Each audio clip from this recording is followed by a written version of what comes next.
میرے اللہ نے مردوں اور عورتوں کے لیے ایک ہی پیمانہ بنایا ہے کامیابی کا، مالدار کے لیے، غریب کے لیے، امیر کے لیے، کہ اس سر سے لے کر پاؤں تک اپنے وجود کو اللہ کی مرضی میں ڈھال دے۔ پانی کا گھونٹ اگر مل جائے تو زندگی بچے گی نہ کہ بچے گی، کہ غصے کو پی جاؤ تو تمہاری گھر کی ساری زندگی خوبصورت ہو جائے گی، بچ جائے گی۔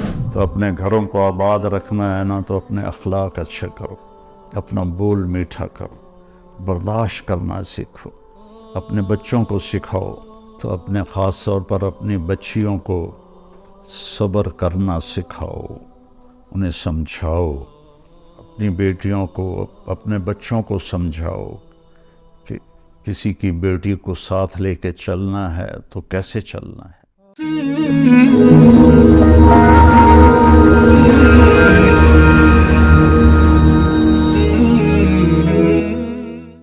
جس نے ہمیں پیدا کیا ہے، جو ہمیں موت دیتا ہے،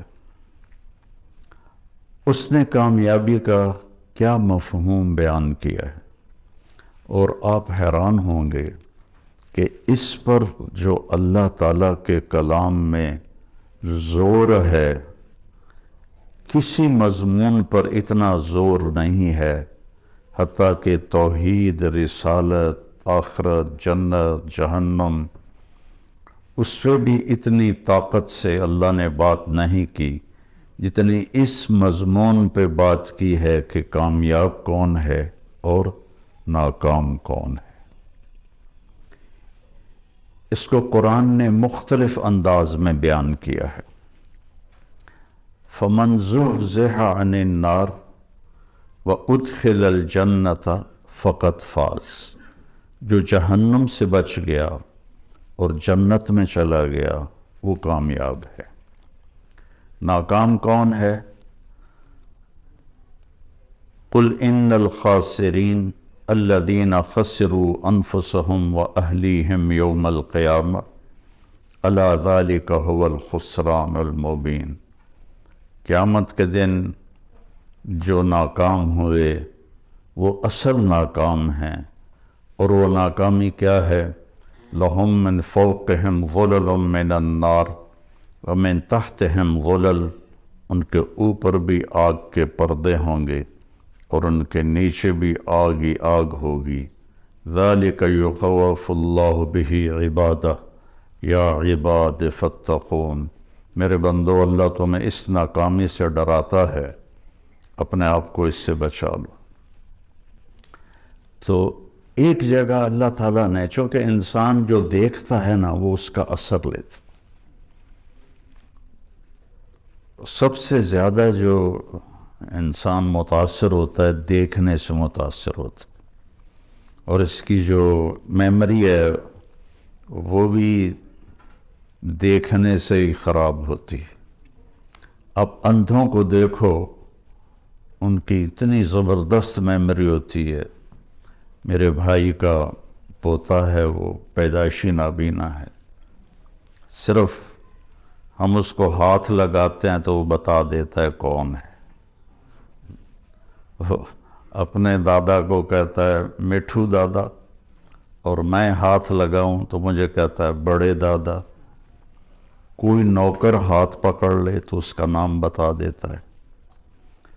تو انسان دیکھنے سے اثر لیتا ہے، اتنی بڑی گاڑی، اتنا بڑا کاروبار، اتنا بڑا بیلنس، اتنے زیور، اور اتنے یہ، اتنے وہ، تو ایک حسرت پیدا ہوتی ہے۔ تو اللہ اس سے آگے دکھانا چاہتا ہے، وہ ہے آخرت۔ آج ہم گئے تھے عثمان خان کی قبر پر، پھر روحان خان کی قبر پر، پھر اس کے بیٹے مراد اول کی قبر پر، پھر اس کے بیٹے بایزید کی قبر پر، پھر اس بایزید کے بیٹے تو گم آ گئے تھے، تو اس کے بعد اس کے پوتے مراد ثانی کی کی قبر پر، پھر وہاں خاموشی کے سوا کچھ بھی نہیں تھا، اور کیا ان کے ڈنکے بجتے تھے، اور دنیا کی سب سے بڑی حکومت کے یہ مالک تھے۔ تو اللہ تعالیٰ نے یہ بات سمجھانے کے لیے کامیاب کون ہے، ناکام کون ہے، اس کے لیے جو طرز اختیار کیا ہے۔ اب ہمارے ماحول میں ہے، جب ہماری بات میں ہم وزن پیدا کرنا چاہیں تو ہم قسم اٹھاتے ہیں، اللہ کی قسم، اور کہیں جب جھگڑے ہوتے ہیں تو اس میں بھی وہ قسم اٹھواتے ہیں کہ آپ قسم اٹھائیں، وہ جھوٹی بھی اٹھا دے تو اس کو چھوڑ دیتے۔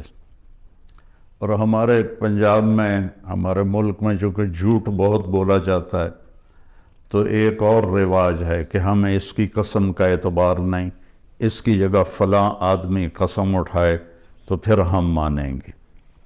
تو قسم سے وہ بات مضبوط ہو جاتی ہے، وزنی ہو جاتی ہے۔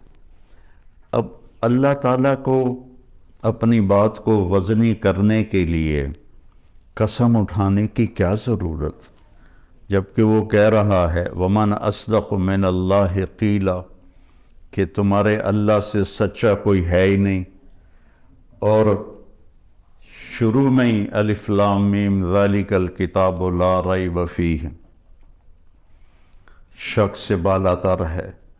پھر اگر اللہ قسم اٹھاتا ہے تو چونکہ ہمارے آپس میں ہمارا جو رواج ہے اور ہماری جو عادات ہیں اس میں ہم قسم اٹھواتے ہیں، تو اللہ نے اسی کو سامنے رکھتے ہوئے کہیں ایک قسم اٹھائی ہے وَالْعَصْرِ إِنَّ الْإِنسَانَ لَفِي خُسْرٍ، کہیں دو قسمیں اٹھائی ہیں وَالضُّحَىٰ وَاللَّيْلِ إِذَا سَجَىٰ، کہیں تین قسمیں ہیں وَاللَّيْلِ إِذَا يَغْشَىٰ وَالنَّهَارِ إِذَا تَجَلَّىٰ وَمَا خَلَقَ الذَّكَرَ وَالْأُنثَىٰ، کہیں چار قسمیں ہیں وَالسَّمَاءِ ذَاتِ الْبُرُوجِ وَالْيَوْمِ الْمَوْعُودِ وَشَاهِدٍ وَمَشْهُودٍ، کہیں پانچ قسمیں ہیں وَالْفَجْرِ وَلَيَالٍ عَشْرٍ وَالشَّفْعِ وَالْوَتْرِ وَاللَّيْلِ إِذَا يَسْرِ۔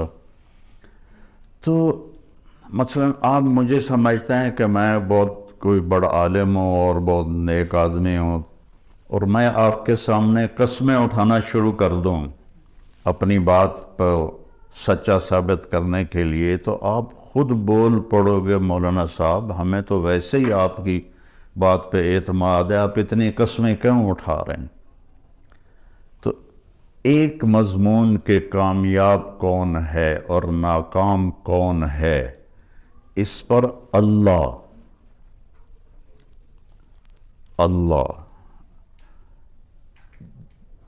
جس کی نہ ابتدا ہے نہ انتہا ہے، اس کا اول کوئی نہیں، اس کا آخر کوئی نہیں، وہ کسی زمانے میں نہیں ہے، کسی جگہ میں نہیں ہے۔ اللہ لا الہ الا ہو، یہ دعویٰ ہے کہ اللہ ایک اکیلا ہے، معبود اس کے سوا کوئی نہیں۔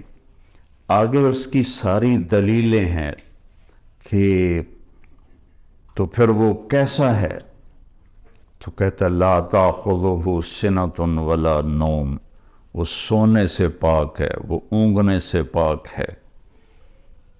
لہو ما فی السماوات و ما فی الارض، اس کی حکومت پوری کائنات پر ہے۔ اور کیسا ہے؟ من ذا الذی یشفع عندہ الا باذنہ، کوئی اس کے سامنے دم نہیں مار سکتا اس کی اجازت کے بغیر۔ اور کیسا ہے؟ یعلم ما بین ایدیہم وما خلفہم، پوری کائنات اس کے سامنے ہے، آگے جو ہونے والا ہے وہ بھی جانتا ہے، پیچھے جو ہو گیا ہے وہ بھی جانتا ہے۔ ہماری طرح فائلیں کی ضرورت نہیں، کوئی کمپیوٹر کی ضرورت نہیں ہے۔ کل صغیر و کبیر مستطر، ہر چھوٹے سے چھوٹی چیز اس کی بارگاہ میں لکھی جا رہی ہے۔ اور اللہ کہے گا اقرأ کتابک کفی بنفسک اليوم علیک حسیبا، یہ پڑھ، یہ تیرا پیپر ہے، تیری اپنی زندگی کی پوری کتاب ہے، اور اس میں کوئی ایک لفظ کی کمی زیادتی نہیں ہے۔ اتنی بڑی طاقت والا اللہ جو اپنی ذات کی ایک مثال دیتا ہے کہ میری تعریف کے لیے سمندر کو سیاہی بناؤ، لو کان البحر مدادا۔ اور میں نے تقریباً سارے سمندروں میں تھوڑا تھوڑا سفر کیا ہوا ہے، تو 7 سمندر جو پیسیفک ہے وہ 14,000 کلومیٹر لمبا ہے۔ تو دنیا میں 71% سمندر کا پانی ہے اور 29% زمین ہے، اس میں پہاڑ ہیں، جنگل ہیں۔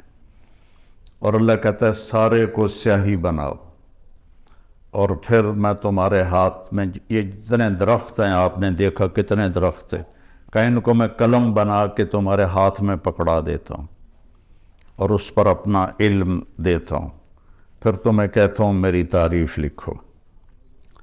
تو تم سارے انسان، سارے جنات، سارے نبی، سارے رسول، سارے فرشتے، جبریل، میکائیل، عزرائیل، اسرافیل، عرش کے فرشتے، مقرب فرشتے، اور سب سے بڑے رسول نوح علیہ السلام، ابراہیم علیہ السلام، موسیٰ علیہ السلام، عیسیٰ علیہ السلام، اور سارے رسولوں کے سردار محمد الرسول صلی اللہ علیہ وسلم، یہ سارے اکٹھے ہو کے میری تعریف لکھیں تو ایک وقت ایسا آئے گا سمندر خشک ہو جائیں گے، تمہارے قلم ٹوٹ جائیں گے، اور تیرے رب کی تعریف ختم نہ ہوگی، چاہے اتنے سمندر اور لے کر آؤ، پھر اتنے اور لے کر آؤ، پھر اتنے اور لے کر آؤ۔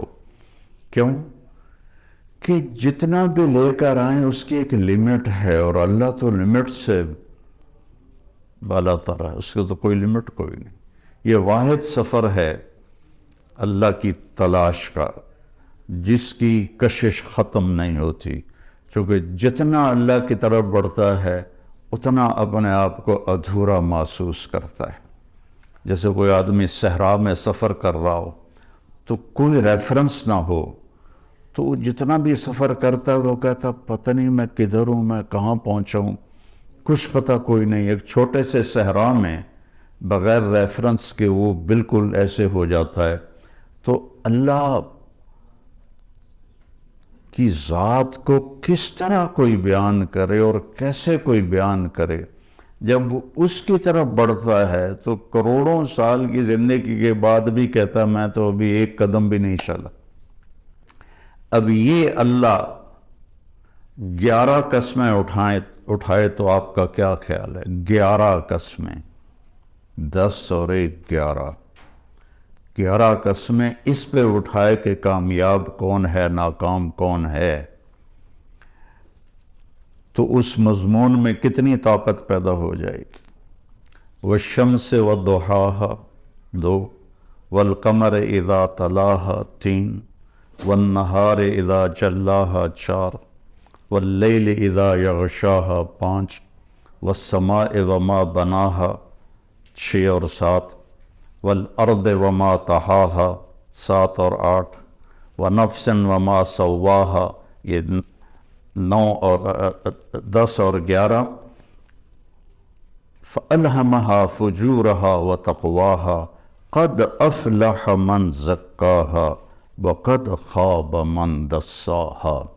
میرے بندے مجھے سورج والشمس، سورج کی قسم اور سورج کی روشنی کی قسم 2، مجھے چاند کی قسم والقمر اذا تلاها، مجھے دن کی قسم اذا جلاها، مجھے رات کی قسم اذا یغشاها، مجھے آسمان کی قسم اور آسمان کے رب کی قسم، یہاں اپنے آپ کو لے کر آئے، مجھے زمین کی قسم اور زمین کے رب کی قسم، مجھے تیری جان کی قسم، تیری جان کے بنانے والے رب کی قسم۔ یہ 11 قسموں کے بعد کہتا ہے اپنے آپ کو ٹھیک کر لے تو تو کامیاب ہے، اور اپنے آپ کو تو نے غفلت میں ڈال دیا تو تو ناکام ہے۔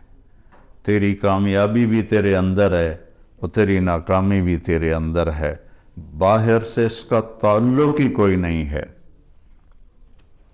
ہماری وہاں کی سرائکی کا شعر ہے، دل دریا سمندروں ڈوگے کون دلاندیاں جانے ہو، وچے بیڑے وچے جھیڑے وچے ونج مہانے ہو، کہ ساری کامیابیاں ناکامیاں تمہارے اندر ہیں، باہر کچھ بھی نہیں ہے۔ 11 قسمیں اللہ اٹھائے۔ اس کا سکیچ مجھے یوں نظر آتا ہے کہ اللہ کہتا ہے میرا بندہ وَالشَّمْسِ وَضُحَاهَا، مجھے سورج اور اس کی روشنی کی قسم، کامیابی تیرے اندر ہے، ناکامی تیرے اندر ہے، مانتے ہو؟ کہتا دل نہیں مانتا۔ ادھر تو بڑی بڑی گاڑیوں والے ہیں اور آئے تھے وہ فیکٹریوں میں کام کرنے، اور وہ بڑے بڑے نواب بنے بیٹھے ہیں، دل نہیں مانتا۔ پھر اللہ کہتا ہے وَالْقَمَرِ إِذَا تَلَاهَا، مجھے چاند کی قسم جب وہ پیچھے آتا ہے۔ کامیابی تیرے اندر ہے، ناکامی تیرے اندر ہے، سمجھ میں آئی یہ بات؟ کہتا نہیں آئی۔ تو پھر اللہ قسم اٹھاتا ہے وَاللَّيْلِ إِذَا يَغْشَاهَا، مجھے رات کی قسم جو چھا جاتی ہے، کامیابی تیرے اندر ہے، ناکامی تیرے اندر ہے، اب مانتے ہو کہ نہیں مانتے؟ پھر اللہ کہتا ہے وَالنَّهَارِ إِذَا جَلَّاهَا، مجھے دن کی قسم اور اس کی روشنی کی قسم، کامیابی تیرے اندر ہے، ناکامی تیرے اندر ہے، مانتے ہو؟ کہتا دل نہیں مانتا۔ پھر اللہ کہتا ہے وَالسَّمَاءِ وَمَا بَنَاهَا، اب اپنے آپ کو لے کر آئے، مجھے آسمان اور آسمان کے رب کی قسم، مانتے ہو؟ کہتا دل نہیں مان رہا۔ پھر اللہ کہتا وَالْأَرْضِ وَمَا طَحَاهَا، مجھے زمین کی قسم اور زمین کے بچھانے والے رب کی قسم، ان زمین آسمان نے دیکھا ہے ناکام لوگوں کو، کامیاب لوگوں کو، مانتے ہو؟ کہتا نہیں مانتا۔ تو پھر ایک جذباتی قسم ہے، ہمارے محاورے میں بھی ہے، تیری جان کی قسم یار، یار تیری جان کی قسم۔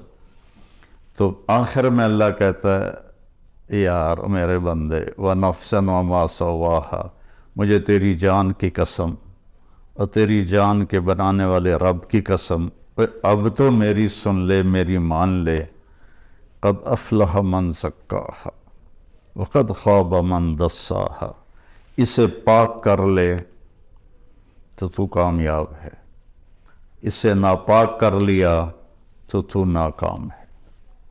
سب سے بڑی ناپاکی وہ کفر کی ناپاکی ہے، ان الشرک لظلم عظیم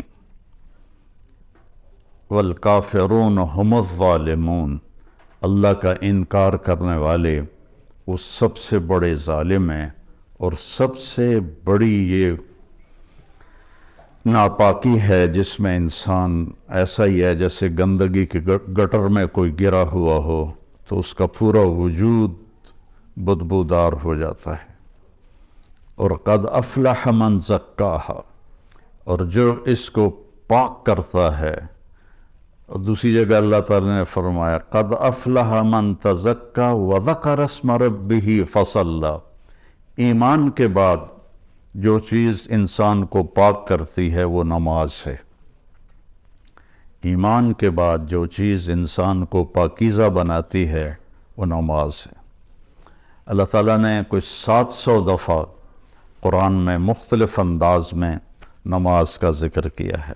اقیموا الصلاۃ وآتوا الزکاۃ 10 دفعہ تو یہ آیا ہے، 68 دفعہ لفظ صلاۃ قرآن میں آیا ہے، اور 700 دفعہ قرآن میں نماز کا ویسے ذکر آیا ہے، والقانتین والقانتات، اس سے نماز مراد ہے۔ تو ایمان کے بعد سب سے بڑی جو چیز ہے وہ سجدہ ہے، جو انسان کو پاکیزہ بناتا ہے۔ تو یہ کامیابی آپ موت کے وقت ساتھ لے کر جائیں گے۔ اور جو آپ باہر لوگوں کو دیکھ رہے ہیں کہ بل گیٹ نے اتنا بنا لیا، اور یہ قطر کے شہزادوں نے اتنا ہے ان کے پاس۔ ایک دفعہ قطر کے یہ جو ابھی ہے تمیم، اس کا والد حمد، جب وہ تھا امیر تو اس نے ہماری ضیافت کی، تو اس کے محل میں ہم گئے تو ایسے لائن میں دنیا کی جو سب سے قیمتی گاڑیاں تھیں وہ اس طرح کھڑی تھیں جیسے پاکستان میں موٹر سائیکل نہیں کھڑے ہوتے مسجد کے باہر، ایسے کھڑی تھی۔ پورے پاکستان کا بجٹ شاید تھا جو وہاں گاڑیاں کھڑے تھے۔ لیکن موت کے وقت وہ ایک چھوٹی سی چارپائی پہ اٹھا کے اس کو زمین میں دبا دیا جائے۔ ایک دفعہ ہماری جماعت گئی ایک گاؤں میں، تو مسجد تھی چھوٹی، تو اس کے ایک کونے میں وہ جنازے والی چارپائی پڑی تھی۔ تو ایک ساتھی کو لازمی اس پہ سونا تھا چونکہ جگہ تنگ تھی، اور سردیوں کے دن تھے، یہ بھی نہیں باہر سو جائیں، تو کوئی بھی نہیں سو رہا۔ تو میں نے کہا میں سوتا ہوں۔ میں نے بڑی دلیری دکھائی، میں سو گیا، مجھے ساری رات نیند نہیں آئی۔ میں کہا ہونے آیا اسرائیل، ہونے آیا اسرائیل۔ ساری رات میں جاگتا رہا، یہ نیند نہیں ہے۔ لیکن جس نے اپنے من کو پاکیزہ کر لیا ہے وہ تو سب کچھ اپنے ساتھ لے کے جائے گا نا، کوئی چیز اس کے پیچھے نہیں رہے گی، سب کچھ اس کے ساتھ جائے گا۔ تو جس نے اس جہان کو بنایا اور اپنی ذات سے غافل رہا، تو اس کو تو مرتے ہوئے حسرت کے سوا کچھ بھی نہیں ہوگا۔ تو میرے اللہ نے مردوں اور عورتوں کے لیے ایک ہی پیمانہ بنایا ہے کامیابی کا، مالدار کے لیے، غریب کے لیے، امیر کے لیے، کہ اس سر سے لے کر پاؤں تک اپنے وجود کو اللہ کی مرضی میں ڈھال دے۔ وہ چند چیزیں ہیں، 5 نمازیں ہیں، اس میں غفلت نہ ہو، کبھی قضا ہو جائے تو سونے سے پہلے پڑھ لے۔ سال کے بعد روزے آتے ہیں جو ہماری پورے باڈی کی اوور آلنگ کر دیتے ہیں، اور اس کے بعد پھر نوافل ہیں، وہ اللہ نے آپ سے مانگے نہیں۔ ٹوٹل جو اللہ نے ہم سے حساب لینا ہے وہ 17 رکعات ہیں، جو فرض کی 17 رکعات ہیں، 2 فجر کے، 4 ظہر کے، 4 عصر کے، 3 مغرب کے اور 4 عشاء کے، ان 17 رکعات کا حساب ہے۔ باقی ہے اضافہ، کہ جب کسی کی نماز قیامت کے دن تھوڑی ہو جائے گی تو اللہ فرمائے گا دیکھو نفل ہیں، تو وہ نفل ہوں گے تو اس سے وہ کمی اس کی وہ پوری کر دی جائے گی۔ تو اس لیے میرے نبی نے 12 نوافل مستقل ساری زندگی پڑھے، سفر کے علاوہ گھر پر، جن کو ہم سنت موقدہ کہتے، اور ایک آپ نے اشراق کے 2 نفل ساری زندگی پڑھے، اور ایک تہجد آپ نے ساری زندگی پڑھی، اور 11 رکعات۔ اپنی امت پہ مشقت کو نہیں ڈالا، 11 رکعات۔ عبادت کی کثرت مطلوب نہیں ہے، اچھے اخلاق اور لوگوں کی خدمت و محبت اور ان کے لیے خیر خواہی یہ مطلوب ہے۔ آپ مسجد میں بیٹھے تھے تو آپ نے فرمایا اس دروازے سے ایک جنتی آنے والا ہے، تو ایک انصاری صحابی مدینے والے، وہ اتنے نامعلوم ہے کہ ان کا نام کسی حدیث میں نہیں آیا، ان کے ہاتھ میں جوتا تھا اور داڑھی میں وضو کا پانی تھا، وہ آ کے بیٹھ گئے، کسی نے بتایا بھی نہیں بھی تیرے بارے میں اللہ کے نبی نے یہ کہا ہے۔ اگلے دن آپ اسی مجلس میں تھے تو آپ نے فرمایا اس دروازے سے ایک جنتی آ رہا ہے. تو وہی صحابی جو کل آئے تھے اور اسی شکل میں، جوتا ہاتھ میں، داڑھی کا وضو کے پانی سے وہ آ کے بیٹھ گئے. تیسرے دن آپ نے فرمایا اس دروازے سے ایک جنتی آ رہا ہے، پھر وہی صحابی. تو اس مجلس میں ایک صحابی ہیں جو 3 دن سے بیٹھ رہے تھے، ان کا نام ہے عبداللہ بن عمر. تو جتنے صحابہ میرے نبی کے تھے 1.5 لاکھ یا 2 لاکھ، کوئی کسی نے گنے تو ہے نہیں، اندازہ ہی ہے. ان تمام صحابہ میں یہ سب سے زیادہ عبادت کرنے والے تھے. ان سے زیادہ کوئی عبادت والا نہیں تھا. ساری رات تہجد پڑھتے تھے، سارا دن روزہ رکھتے تھے، اور 24 گھنٹے میں ایک قرآن ختم کرتے تھے. یہ کسی میں طاقت نہیں تھی. ان کے باپ نے شادی کی تو بیگم سے کہنے لگے میں 2 نفل پڑھ لوں، اور نماز کی نیت باندھی اور چل سو چل کئی گھنٹے گزر گئے. تو اس کی بیگم نے کہا اس کو تو لگتا ہے میرا خیال ہی کوئی نہیں. اس نے بھی وضو کیا اور اس نے بھی پیچھے نماز کی نیت باندھ لی. تو جب صبح فجر کے بعد باپ نے پوچھا عمر بن عاص رضی اللہ عنہ، بیٹا رات کیسے گزری؟ کہا جی الحمدللہ نفلوں میں گزری، کو تیرا ستیہ ناس ہو. میں نے تیری شادی اس لیے کی تھی کہ تیری رات نفلوں میں گزرے. جا کے اللہ کے نبی کو شکایت کی انہوں نے کہ اس کا یہ حال ہے.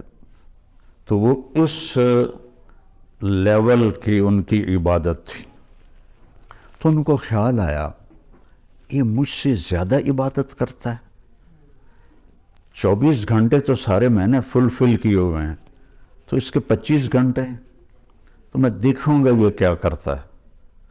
تو اگلے دن وہ ان کے پاس چلے گئے اور کہنے لگے چچا جان میرے ابا مجھ سے ناراض ہیں، تو میں 2-3 دن آپ کے پاس گزار لوں؟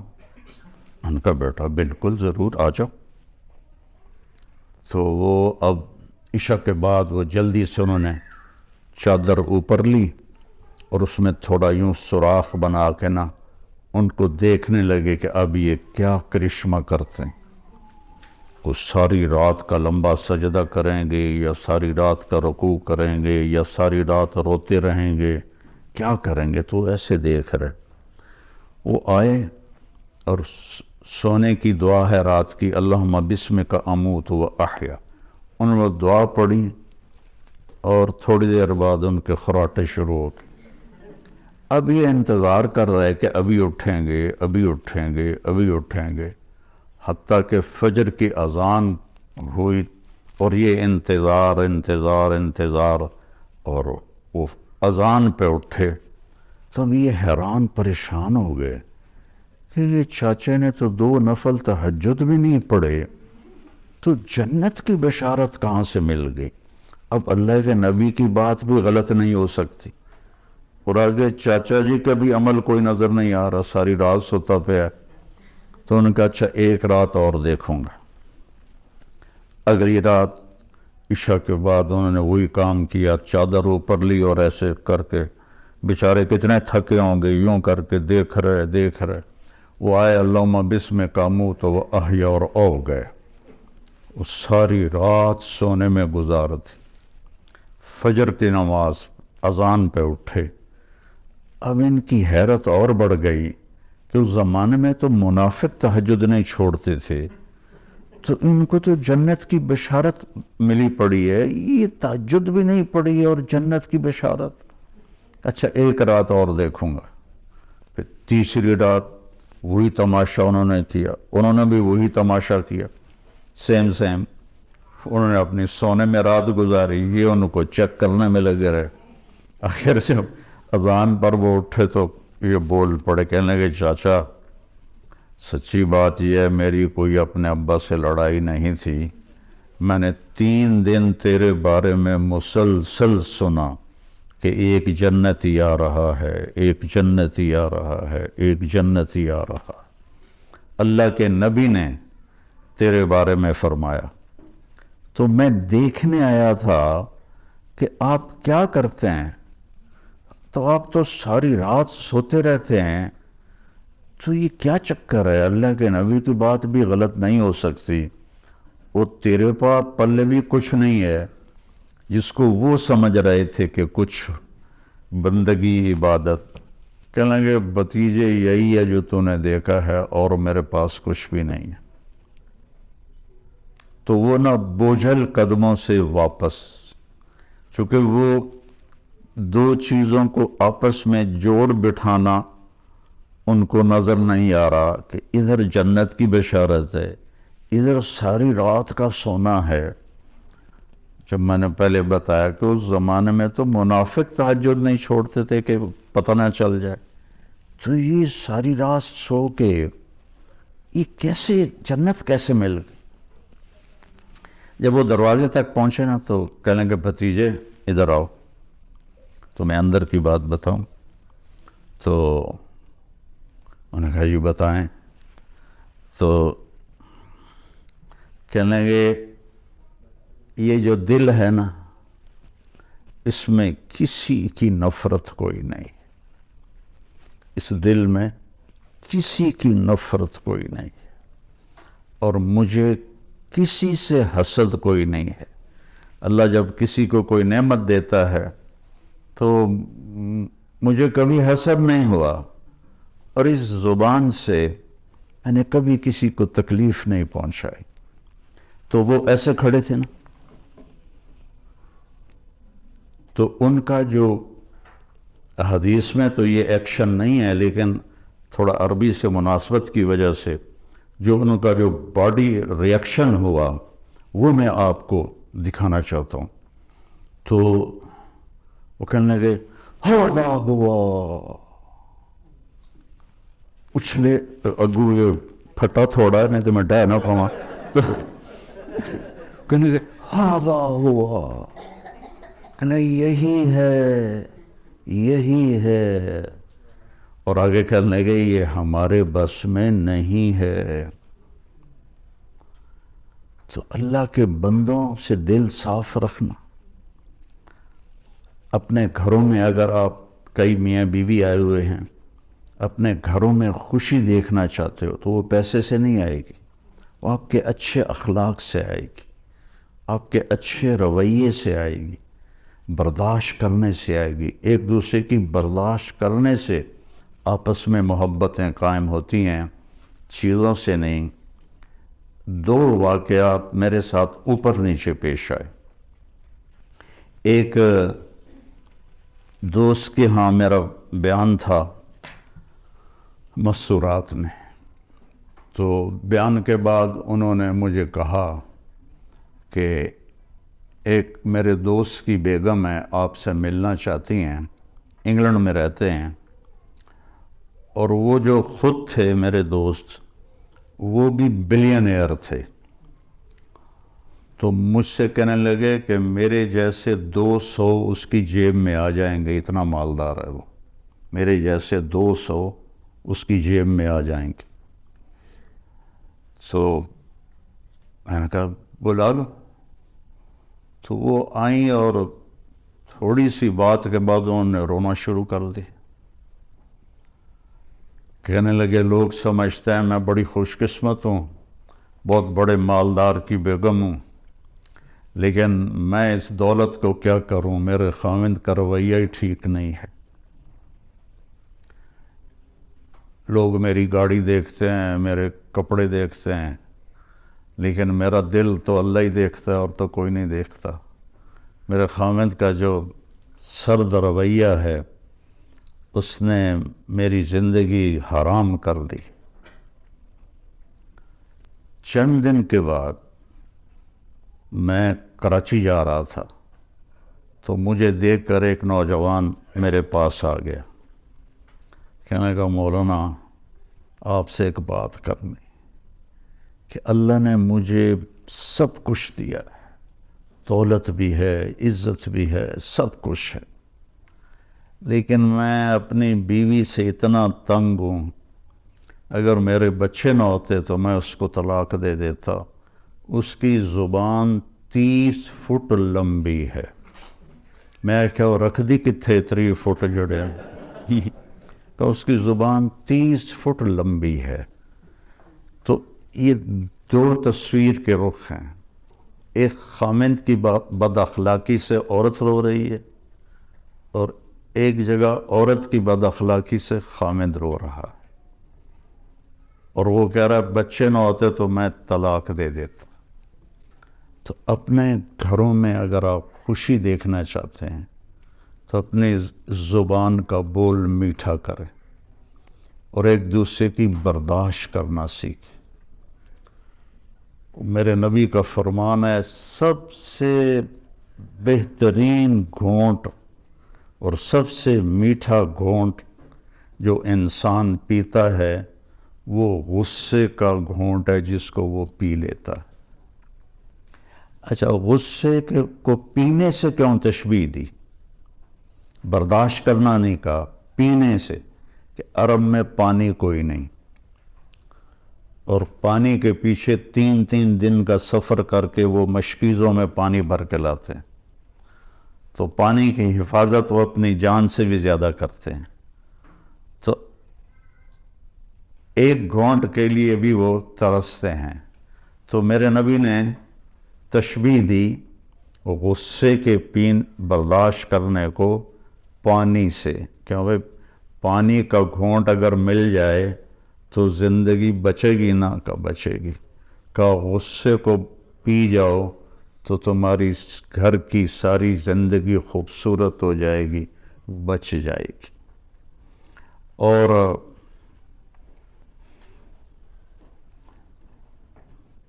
ایک صحابی آئے، یا رسول اللہ من اسلام، اسلام کیا ہے؟ آپ نے فرمایا اچھے اخلاق۔ وہ دیہاتی تھا، یہاں سے اٹھا اور ادھر آ کے بیٹھ گیا۔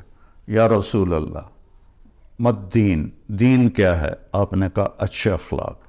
وہ ادھر سے اٹھا اور ادھر آ کے بیٹھ گیا۔ یا رسول اللہ دین کیا ہے؟ آپ نے کہا اچھے اخلاق۔ وہ ادھر سے اٹھ کے پیچھے جا بیٹھا۔ یا رسول اللہ دین کیا ہے؟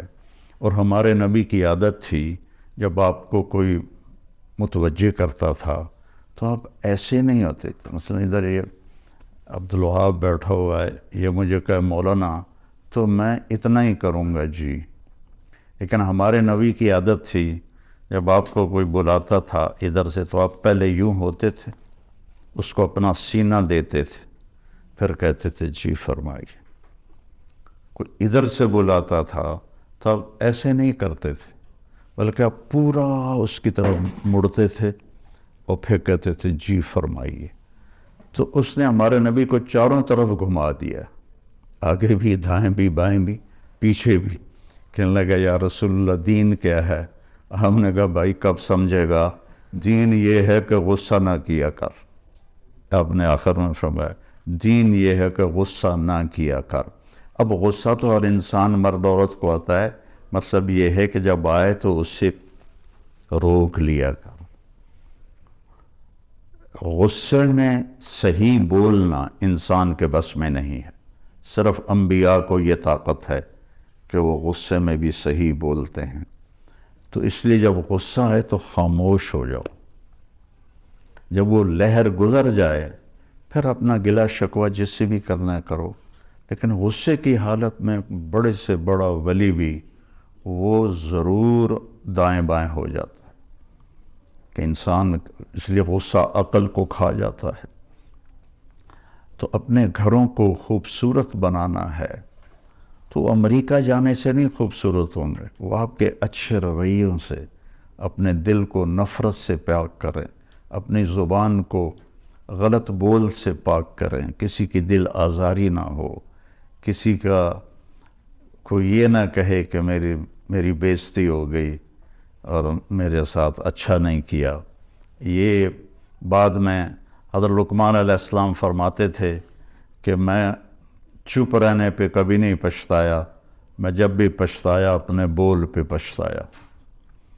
یہ کتنے نوجوان پوچھتے ہیں جی وہ غصے میں جی میں نے طلاق دے دی اب کیا ہوگا؟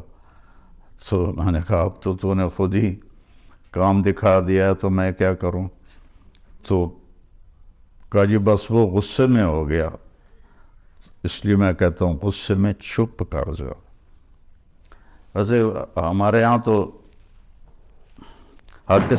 ہر قسم کا سودا بکتا ہے۔ ایک صحیح واقعہ سنا رہا ہوں۔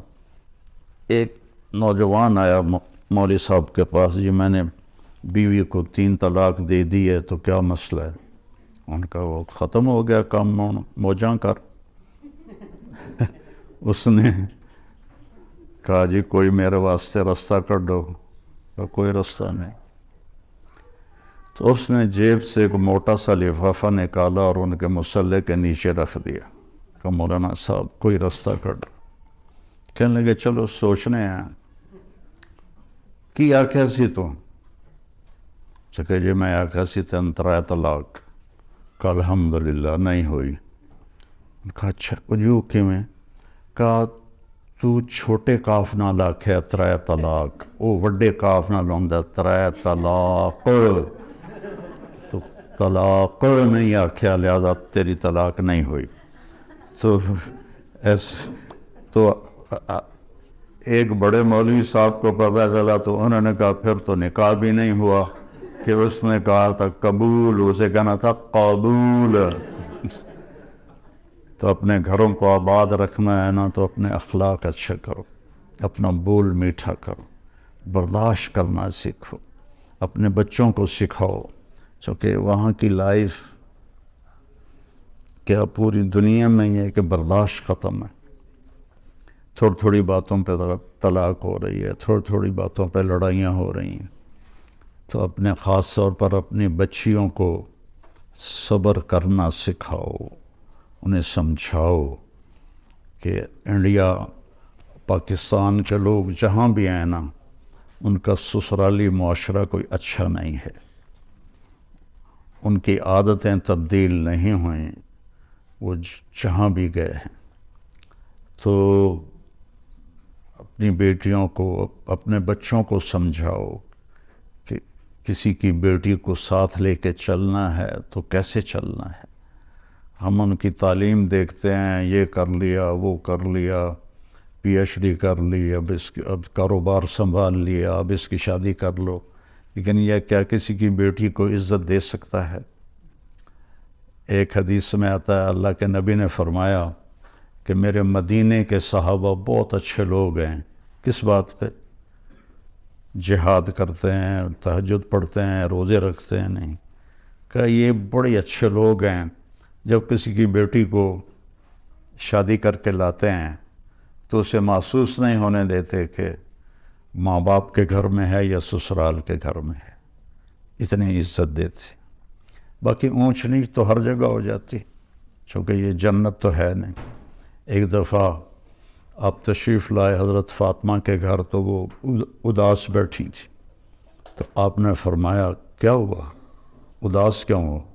کہا جی میرا علی کا جھگڑا ہو گیا۔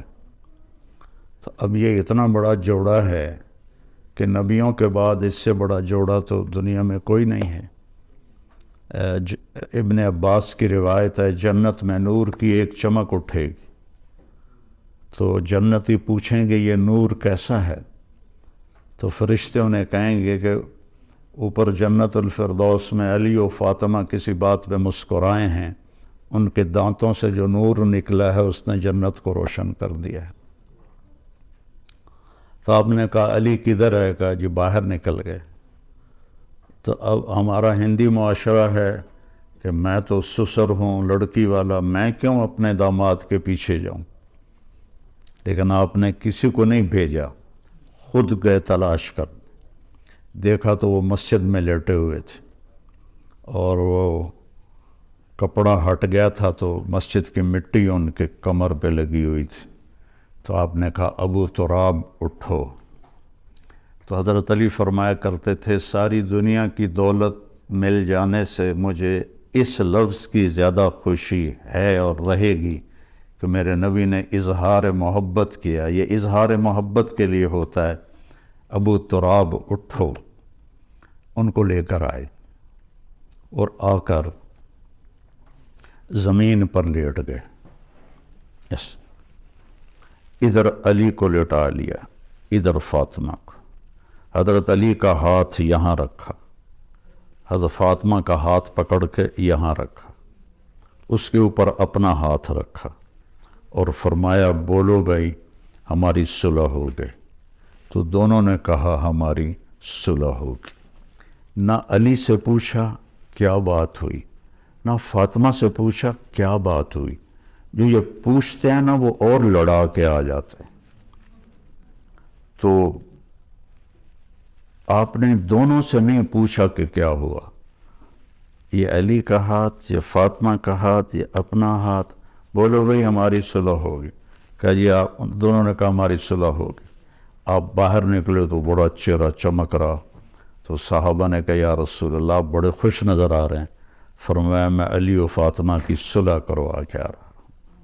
تو اس طرح تو ہر گھر میں ہو جاتا ہے، لیکن ایک مستقل مزاج ہی ایسا بنا لیا جائے، سختی سے بولنا، طنز کرنا، ٹوکنا، یہ چیزیں محبت کو ختم کر دیتی. میرے نبی نے 11 شادیاں کی صرف ہمیں زندگی سمجھانے کے لیے.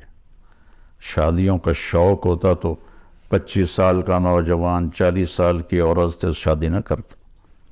جن کے ایک منگنی ٹوٹی ورقہ بن نوفل سے، اور ایک سے بیوہ ہوئیں ابو حالہ سے، اور ایک سے بھی دوسرے سے بیوہ ہوئیں ابن عابد سے، اور دونوں سے اولاد ہوئی.